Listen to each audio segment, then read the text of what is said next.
자, 여러분 안녕하세요. 블로그로 부습을 만들어드리는 런트쌤입니다. 자, 오늘은 이제 본격적인 수업을 진행하게 될 거고요. 자, 먼저 오늘은 브랜딩 블로그를 만드는 5가지 노하우에 대해서 한번 알려드리도록 할 거예요. 저희가 이 순서대로 수업 강의가 진행이 될 거고요.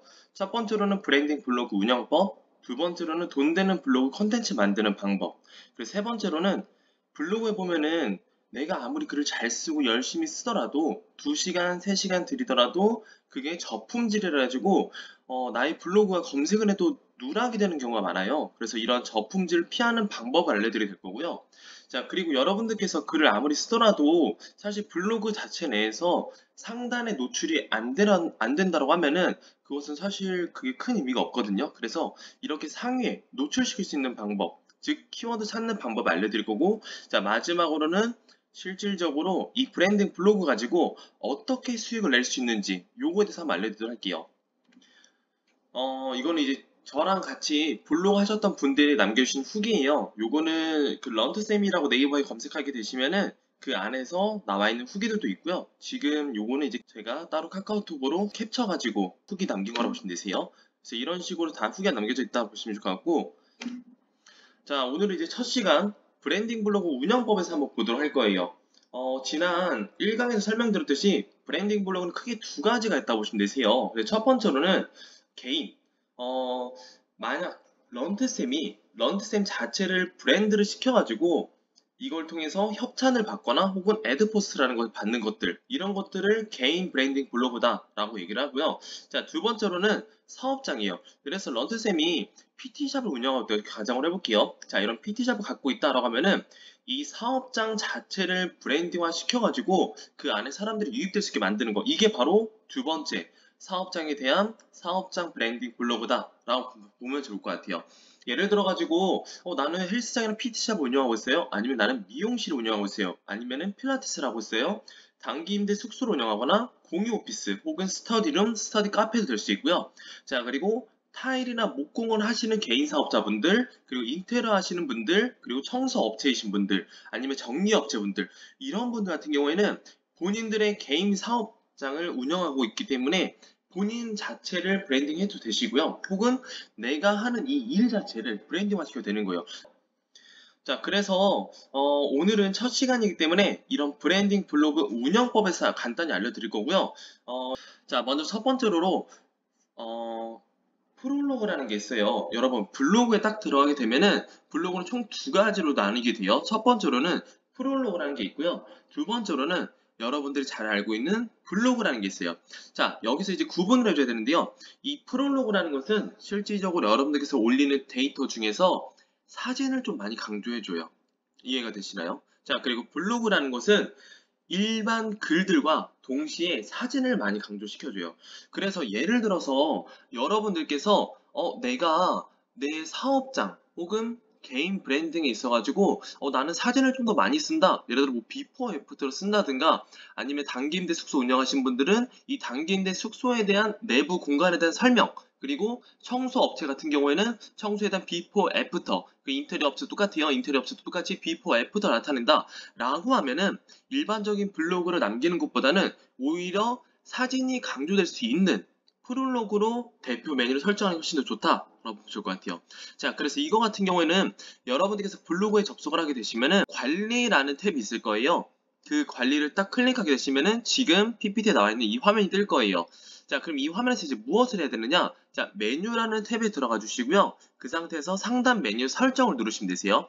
그런 다음에 이 상단 메뉴 설정 들어오게 되면은 먼저 이 프롤로그 사용 표시가 이게 체크가 안 돼 있을 거예요. 그리고 블로그만 체크되어 있을 거고요. 옆에 있는 대표 메뉴가 체크되어 있을 거예요. 이거를 내가 만약에 사진을 강조하는 업체라든가 내 브랜딩을 원한다 라고 한다고 하면은 그때에는 프롤로그 자체를 사용으로 바꿔주시고요. 그리고 얘를 대표 메뉴로 설정해 주시면 되세요. 이해되시나요? 여기까지 설정하면 상단 메뉴에 관한 프롤로그 설정은 끝이에요. 상단 메뉴 지정이라는 탭이 있죠. 그래서 런트쌤 같은 경우에는 실질적으로 PT에 관련된 것들을 많이 하기 때문에 런트쌤 소개라든가 런트쌤 PT 후기 및 사례, 그리고 건강 정보 상식들, 그리고 근골격계 질환, 이러한 카테고리들이 있어요. 근데 이런 카테고리들이 만약에 내 대문에 내 블로그 상단에 딱 노출이 안 된다, 화면에 노출이 안 된다 라고 하면 사람들이 찾기 되게 어렵잖아요. 그렇기 때문에 이것들을 내가 상단 메뉴 지정이라고 해가지고 별도로 설정을 해줄 수가 있어요. 그래서 런트쌤은 이러한 메뉴들을 먼저 설정하게 되고요. 이러한 메뉴를 만든 상태에서 옆에 보시는 것처럼 선택한 메뉴들을 별도로 설정하게 되는 거예요. 이해되시나요? 그래서 자, 런트쌤 블로그를 한번 보도록 할게요. 자, 런트쌤 블로그를 보게 되면은 자, 위에 보면은 프롤로그라는 게 있죠. 그리고 옆에 보면은 블로그라는 게 있어요. 그리고 옆에 PT 후기 및 사례, 강의, 건강 정보 상식, 근골격계 질환이라는 게 있대요. 자, 이게 바로 상단 메뉴 설정을 해놓은 거예요. 먼저 보게 되면은 위에 있는 요거 자체를 우리는 타이틀 혹은 배너라고 부르기도 해요. 자, 그래가지고 요거를 먼저 꾸미는 게 되게 중요해요. 자, 여러분들께서 블로그로 딱 들어왔어요. 예를 들어서 나트륨 배출 음식 혹은 남자 뱃살 빼는 운동을 검색해서 런트쌤 블로그에 딱 들어왔다 쳐볼게요. 자, 이때 들어왔을 때 여러분들 딱 들어왔는데 블로그에 아무것도 없어요. 그럼 여러분 무슨 생각을 하실까요? 아, 얘가 정말 전문성을 갖고 이렇게 나한테 정보를 전달해주는 애가 맞나? 진짜 얘는 뱃살 빼는 운동을 알고 있을까? 라는 의심이 생길 거예요. 그래서 첫 번째로 이 블로그 배너 있잖아요. 배너를 바꿔주셔야 되는데 런트쌤 같은 경우는 PT를 하잖아요. 그렇기 때문에 일부러 배너 자체 내에다가 런트쌤의 비포 그리고 애프터를 넣어놨어요. 이거를 왜 하는지 아시나요? 왜? 자, 여러분들 봐봐요. PT 하시는 분들은 어떤 걸 좀 많이 원하시죠? 다이어트를 원하시는 것 같아요. 그렇기 때문에 가장 좋은 거는 비포 애프터예요. 즉 사진을 걸어놓고 그 안에서 사람들이 동기부여받고 자극받고 나에 대한 신뢰감을 형성할 수 있게 만들어주는 거. 이게 되게 중요하다라고 볼 것 같아요. 그래서 여러분들께서도 보시는 거예요. 내가 만약에 헬스장을 운영해요. 그러면은 런트쌤이랑 비슷하게 운영하시면 되시는 거고 나는 미용실을 운영해요. 라고 한다고 하면은 손상모로 전문을 하는 업체예요. 그러면은 이 손상모의 비포 사진 그리고 내가 손상모로 관리했을 때 애프터를 어떻게 돼요? 라는 것들이 있을 거 아니에요. 이런 것들 비포에서 놓는 거고요. 여러분들께서 만약 염색을 전문으로 해요. 그러면은 염색하기 전과 애프터 사진들 예를 들어서 머리 색에서도 정말 뽑기 힘든 색들이 있잖아요. 그런 것들 자연스럽고 예쁘게 뽑을 수 있는 그 애프터를 만들어가지고 이런 식으로 비포 애프터를 직관적으로 볼 수 있게 만들어주는 거예요. 자, 그리고 인테리어 업체를 볼게요. 인테리어 같은 경우는 많은 분들이 가격도 되게 많이 따지지만은 얘네가 정말 제대로 된 시공을 해줄 수 있을까? 라는 것들을 많이 보기도 해요. 이거는 인테리어뿐만 아니라 청소 업체 될 수 있고요. 타일이나 목공 업체도 다 똑같아요. 이런 분들 같은 경우에는 비포 사진을 왼쪽에 넣어놓은 상태에서 애프터 사진을 그 상태에서 오른쪽에 넣어놓으면 된다 라고 볼 것 같아요. 여기까지 이해되시나요?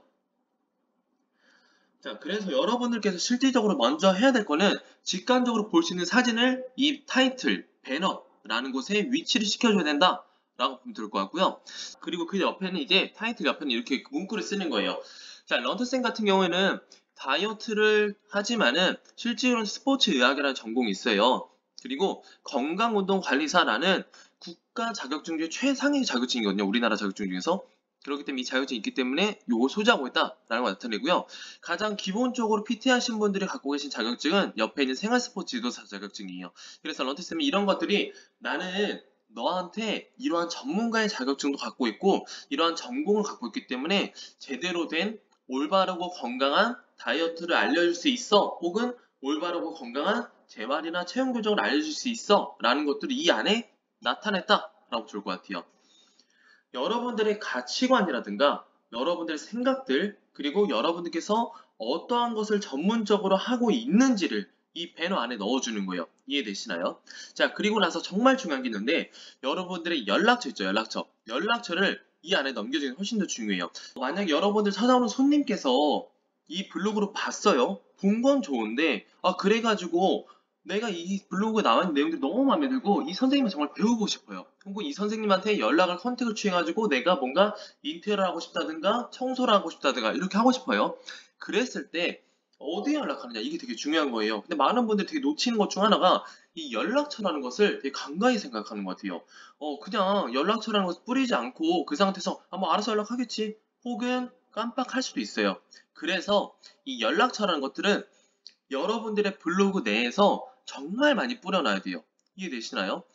그리고 마지막에는 그래서 내가 어디에서 일하고 있는데 라는 것들을 넣어주는 거예요. 예를 들어서 런드쌤은 지금 하남시청역에 있는 그로우짐이라는 곳에서 일을 하고 있기 때문에 여러분들께서 저랑 운동하고 싶어요? 저랑 다이어트 하실래요? 저랑 재활하고 초인 고정 하실래요? 그러면은 무슨 역에 있는 어디에 오시면 되세요? 라는 이 장소를 또 직관적으로 넣어놓는 거예요. 그래야 이 사람들이 와서 런트쌤을 찾고 혹시 여기 런트쌤이라고 계세요? 라고 물어봤을 때 여기 계세요? 라고 해가지고 컨택이 돼가지고 운동할 수 있게 되겠죠.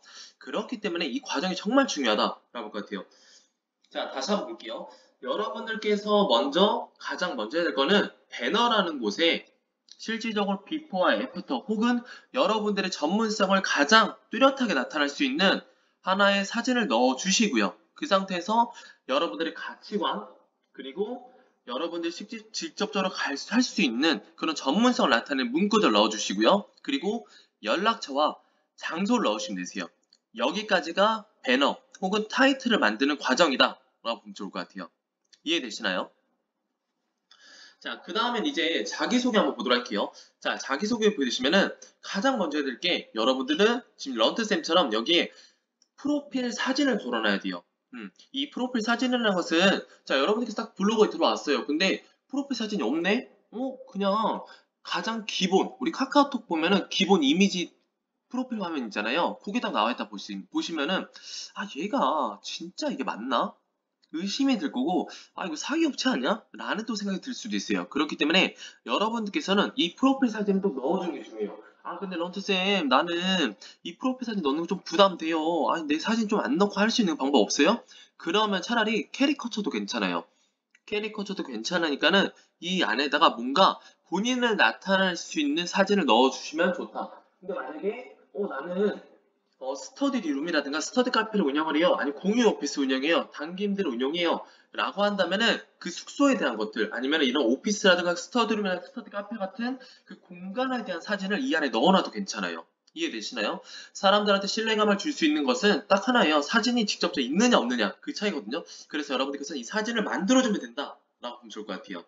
자, 그리고 나서 밑에 보시면 닉네임이라는 게 있을 거예요. 자, 런트쌤 같은 경우는 러닝하는 트레이너 이거의 줄임말이 런트쌤이거든요. 그렇기 때문에 여러분들께서도 이런 닉네임을 한번 넣어주세요. 근데 이 닉네임을 넣을 때는 사람들한테 되게 그 친근한 이미지를 주면 되게 좋아요.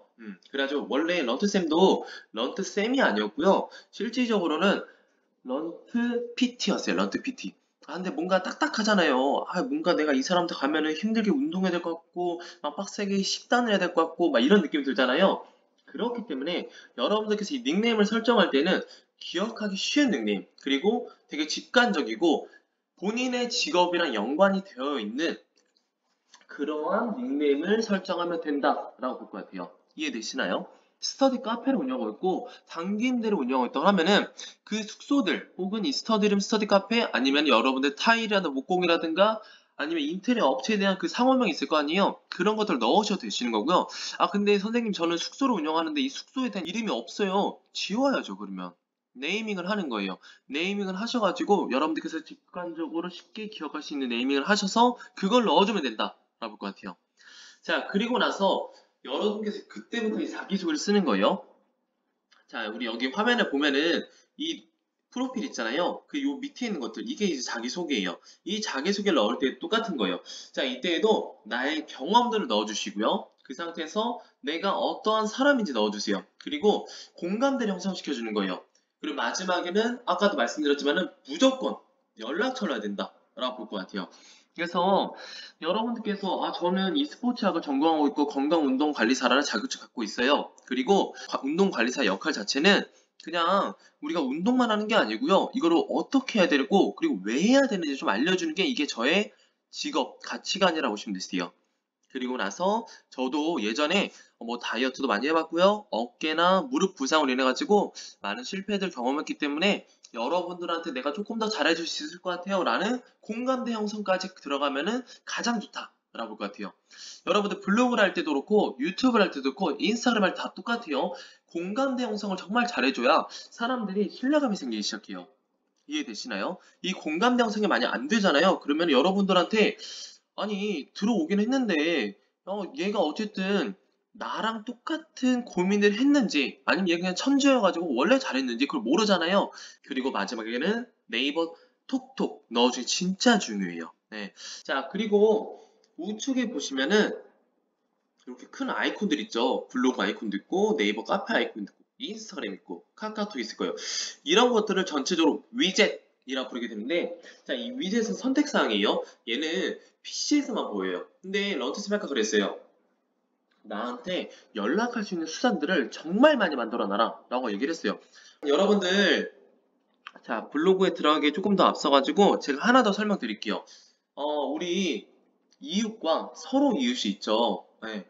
여러분들 이제 막 블로그 시작하신 분들이 대부분 이 이웃이라든가 서로 이웃을 한 명이라도 더 이게 끌어들이기 위해서 많이 노력을 하시는 것 같아요. 근데 런트쌤은 이 이웃이라든가 서로 이웃은 사실 중요하지 않다라고 봐요. 왜냐면은, 자, 봐봐요, 여러분들. 여러분들께서 1000명이 방문하는 블로그, 그리고 10명이 방문하는 블로그가 있을 거예요. 자, 만약에 1000명이 들어오는데, 내가 만약에 상품을 팔고 있어요. 이 상품을 1000명이 들어와서 3명밖에 구입을 안 해요. 이러한 경우와 만약에 10명이 들어오더라도 8명이 구입할 수 있는 경우, 이 두 가지 봤을 때 여러분들이 사고 싶은 건 어떤 거죠? 맞아요. 10명이 들어왔을 때 8명이 구입할 수 있는 거. 그래서 만약에 여러분들 정말 불안하다고 하면은 서로 이웃을 하되 대신 나와 관심사가 비슷한 사람들 위주로 하시면 되세요. 그것도 우리가 네이버 블로그에 들어가게 되면은 이웃을 볼 때 이 관심사 설정을 따로 할 수가 있어요. 그 관심사를 설정하셔가지고 예를 들어서 런치쌤 PT를 한다고 쳐봐요. 그럼 PT를 한다다가 건강 관련 탭에 들어가가지고 거기에 있는 사람들 위주로 신청을 하는 거예요. 근데 사실 저는 그런 거 할 시간에 그냥 블로그 글 하나 더 써라. 그게 더 중요하다고 봐요. 자, 우리 런터쌤이 2022년도 11월 달부터 이 런터쌤 PT라는 블로그를 운영을 해봤어요. 그리고 나서 2023년도 8월까지의 이 데이터를 한번 보여드리도록 할게요. 자, 2022년도 11월 달에는 런터쌤 블로그에 들어온 사람이 여기 보시면은 전체가 26명밖에 안 됐어요. 그리고 위에 보니까는 35명밖에 안 들어왔네요. 한 달 동안에 11월 달에는 26명, 12월 달에는 35명 들어왔어요. 그럼 합치면 몇 명이죠? 거의 한 60명 정도 들어온 것 같아요. 자, 50명이 조금 넘는 사람들이 내 블로그에 2달 동안 들어왔다는 소리예요. 그럼 평균적으로 25명이 들어왔다는 소리, 혹은 30명까지 들어왔다는 소리예요. 자, 보통 이때 많은 분들이 포기하시거든요. 2달이라는 시간을 들였는데, 야, 50명, 60명밖에 안 들어와. 이게 과연 내가 하루에 막 2시간씩, 3시간씩 하는 이유가 있을까? 일주일마다 나는 글을 막 5개를 발행하고 6개를 발행하고 하는데 실제로 들어온 사람이 적네? 라고 생각하면서 보통 이때 이탈을 많이 하시거든요. 근데 런트쌤이 이때 오히려 더 참아보라고 얘기를 많이 해요. 왜냐면은, 자, 봐봐요. 1월 달에 보니까는 몇 명이 들어왔죠? 갑자기 190명이 들어왔어요. 아니, 2달 동안 합쳐갖고 60명도 안 들어왔는데, 어느새 한 달 만에 180명, 3배가 늘어났네요. 자, 그 다음 몇 명 들어왔죠? 190명 정도 들어왔던 이 블로그에서 660명, 거의 한 700명 가까이 들어왔네요. 그럼 여기서 또 3배가 늘어났어요. 그 다음 어떻게 됐죠? 1800명 들어왔어요. 또 3배가 늘어났네요. 지금 한 달 간격으로 3배씩 쭉쭉 늘어나고 있어요. 그러면은 우리가 지금 1월 달부터 비교해보면은 1월 달부터 3월 달까지 2달 새에 몇 명 늘어났죠? 10배 늘었어요. 10배. 이해되시나요? 이게 정말 중요한 거예요. 여러분들께서 포기하지 않고 꾸준하게 블로그에 글을 발행할 수 있다라고 하면은 실질적으로 봤을 때 정말 많은 인원들이 누적 데이터로 통해 가지고 들어올 수 있다라고 볼 것 같고, 자, 8월 달에 몇 명 들었죠? 10,000명이 들어왔네요. 10,000명. 네, 여기까지.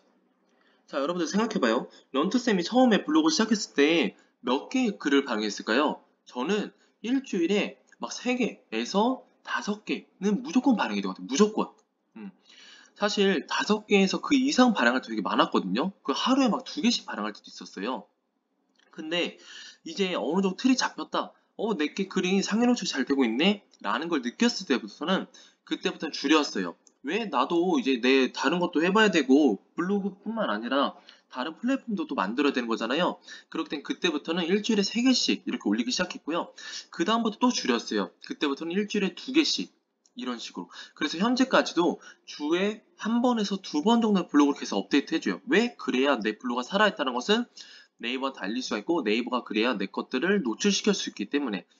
여기서 중요한 거는 초반에 여러분들이 데이터를 어느 정도 쌓아놓는다고 하면은 걔네들은 없어지지 않는 데이터들이에요. 그렇기 때문에 그걸 통해서 계속 들어오는 사람들이 생길 수 있다라고 볼 것 같고요. 그래서 여러분들께서는 절대 포기하지 않고 가는 게 진짜 중요하다라고 볼 것 같아요. 자, 오늘은 이렇게 브랜딩 블로그 운영법에 대해서 한번 알아보게 되었고요. 오늘 이 강의 같은 경우에는 그냥 이런 게 있구나 라는 것들을 알고 넘어가는 게 훨씬 더 중요하다. 오늘 강의 여기서 마치도록 하고요. 저희 다음 강의 3강에서 뵙도록 할게요. 다들 고생하셨어요.